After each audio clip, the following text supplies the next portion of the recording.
বিদেশি নেতাদের সঙ্গে বৈঠক সহ কর্মস্থলে কেন সন্তানদের সঙ্গে নিয়ে যান ইলন মাস্ক? বিশ্বের শীর্ষ ধনী ইলন মাস্কের সন্তানেরা এমন সব জায়গায় যান যেখানে অনেকের কখনো যাওয়ার সুযোগই হবে না।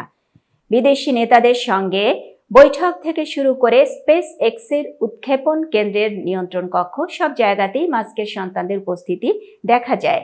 মার্কিন প্রেসিডেন্ট ডোনাল্ড ট্রাম্প প্রযুক্তি ধনকুবের ও টেসলার সহ প্রতিষ্ঠা মাস্ককে তার প্রশাসনের নবগঠিত গভর্নমেন্ট এফিসিয়েন্সি বিভাগের দায়িত্ব দিয়েছেন। এই দায়িত্ব পাওয়ার পর থেকে ওয়াশিংটনের বিভিন্ন অনুষ্ঠানেও মাস্কের সঙ্গে তার সন্তানদের দেখা যাচ্ছে। এমনকি মাস্কের 4 বছর বয়সী সন্তান লিল এক্সকে গত বুধবার ওভাল অফিসের রেজুলেট ডেস্কের মার্কিন প্রেসিডেন্টের ব্যবহৃত ডেস্ক কোণা ধরে ঝোলাঝুলি করতে দেখা গেছে। গত বৃহস্পতিবার প্রযুক্তি ও উদ্ভাবন সংক্রান্ত বিভিন্ন বিষয় নিয়ে যুক্তরাষ্ট্র সফররত ভারতীয় প্রধানমন্ত্রী নরেন্দ্র মোদীর সঙ্গে আলোচনা করেন মাস্ক।